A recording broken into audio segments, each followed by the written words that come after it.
Assalamualaikum warahmatullahi wabarakatuh.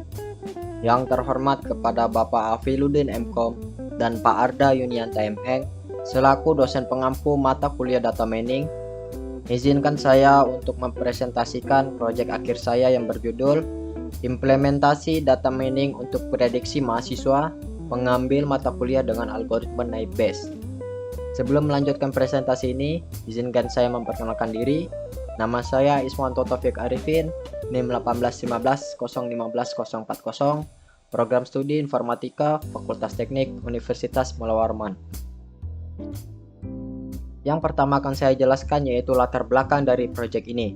Perguruan tinggi adalah kelanjutan pendidikan menengah yang diselenggarakan oleh universitas, akademi, sekolah tinggi, institut, dan politeknik untuk mempersiapkan peserta didik menjadi anggota yang memiliki kemampuan akademis yang dapat menerapkan, mengembangkan, menciptakan ilmu pengetahuan, teknologi, dan kesenian dengan yang lebih baru. Bagian akademik memiliki tugas melaksanakan layanan dan evaluasi pendidikan, penelitian, dan pengabdian kepada masyarakat, pengisian KRS, serta registrasi mahasiswa. Pada masa ini, bagian akademik diwajibkan untuk merancang jadwal mata kuliah sebelum dapat diambil oleh mahasiswa. Selama proses merancang jadwal mata kuliah ini tidaklah mudah dan sering menimbulkan beberapa permasalahan, yaitu kelas yang tersedia sedikit, tetapi peminat mata kuliah melebihi kapasitas jumlah mahasiswa yang telah ditetapkan sebelumnya, dan juga sebaliknya. Kelas yang tersedia banyak, tetapi jumlah peminat mata kuliah sedikit saja.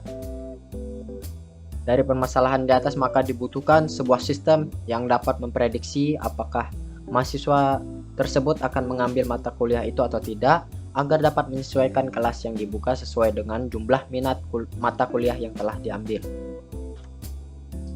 Tujuan penelitian. Tujuan dari penelitian ini untuk mengimplementasikan data mining dengan algoritma Naive-Bayes untuk klasifikasi terhadap mahasiswa pengambil mata kuliah berdasarkan atribut mahasiswa yaitu nilai IP, IPK, SKS, SKSK, dan semester, serta mengetahui tingkat akurasi Naive-Bayes jika diterapkan untuk klasifikasi mahasiswa pengambil mata kuliah. Kemudian ada tahapan penyelesaian proyek. Yang pertama yaitu proses data training. Data training digunakan untuk mendapatkan model probabilitas untuk mengklasifikasikan data pada data uji. Data yang digunakan sebagai data training adalah data mahasiswa untuk mata kuliah yang muncul sebelum tahun dan semester pada data uji, di mana tahun dan semester untuk data uji adalah tahun 2016 semester ganjil. Adapun nama-nama mata kuliah yang dipakai yaitu manajemen hubungan pelanggan, basis data terdistribusi, sistem pendukung keputusan, sistem pakar, logika fuzzi, arsitektur, dan jaringan nirkabel. Data yang dihasilkan akan menghasilkan tabel probabilitas ya dan tidak, min ya dan tidak, standar deviasi ya dan tidak untuk setiap atribut dan probabilitas prior untuk masing-masing kelas. Kemudian ada proses data testing. Setelah proses training, maka tahap selanjutnya adalah proses testing menggunakan data uji, yaitu data mata kuliah pada semester ganjil tahun 2016. Model probabilitas yang terbentuk pada tahap training akan digunakan sebagai acuan untuk proses testing. Kemudian ada analisis confusion matrix.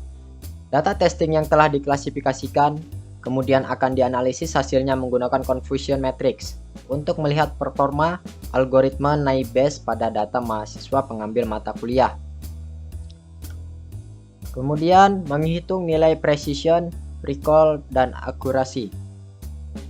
Setelah tabel confusion matrix terbentuk, maka dari tabel tersebut dapat dihitung nilai precision, recall, dan akurasinya berdasarkan nilai TP, true positif, FP, false positif, TN, true negatif, dan FN, false negatif.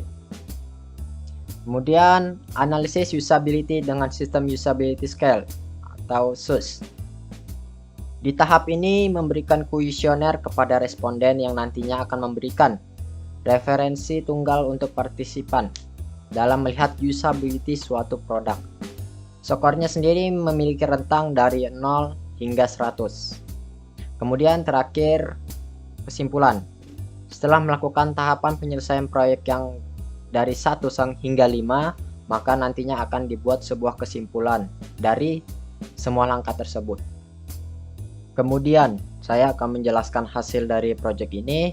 Di sini menampilkan grafik manajemen hubungan pelanggan dan juga grafik jaringan nirkabel.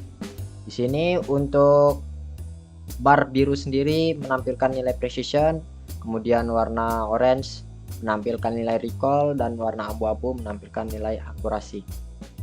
Kemudian di sini ada persenannya. Berdasarkan kedua grafik di atas dapat disimpulkan bahwa terdapat perbedaan nilai precision, recall, dan akurasi dari kedua mata kuliah yang dibandingkan.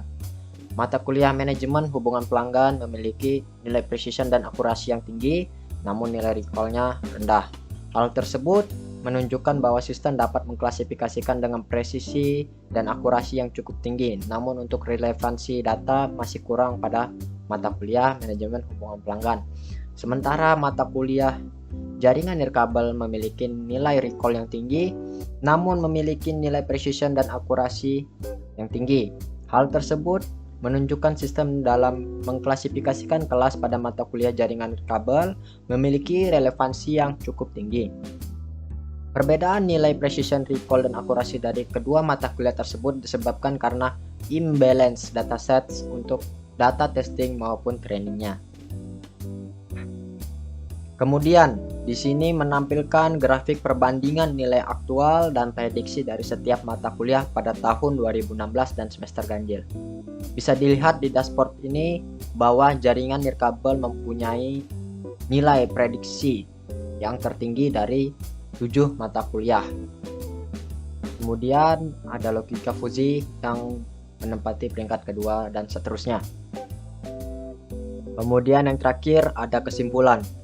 Dari hasil pengujian yang dilakukan menggunakan dataset mahasiswa tahun 2016 semester ganjil, dapat diketahui nilai akurasi dari proses klasifikasi menggunakan NIBASE cukup baik. Untuk mata kuliah sampel yaitu mata kuliah manajemen hubungan pelanggan dan jaringan nirkabel. Nilai akurasi berdasarkan confusion matrix adalah sebesar 85,88% dan 44,92%. Sementara itu nilai precision juga menunjukkan hasil sebesar 66,67% untuk mata kuliah manajemen hubungan pelanggan dan 17,4% untuk mata kuliah jaringan nirkabel. Sedangkan nilai recall yang diperoleh adalah sebesar 8,99% untuk mata kuliah manajemen hubungan pelanggan dan 74,6% untuk mata kuliah jaringan nirkabel. Dari hasil perhitungan F-measure menunjukkan nilai 0,15 untuk mata kuliah manajemen hubungan pelanggan dan 0,227 untuk mata kuliah jaringan nirkabel dalam kelas ya, yang menunjukkan kinerja klasifikasi NIBASE masih rendah. Mungkin itu aja presentasi proyek akhir dari saya. Mohon maaf bila ada kesalahan kata. Assalamualaikum warahmatullahi wabarakatuh.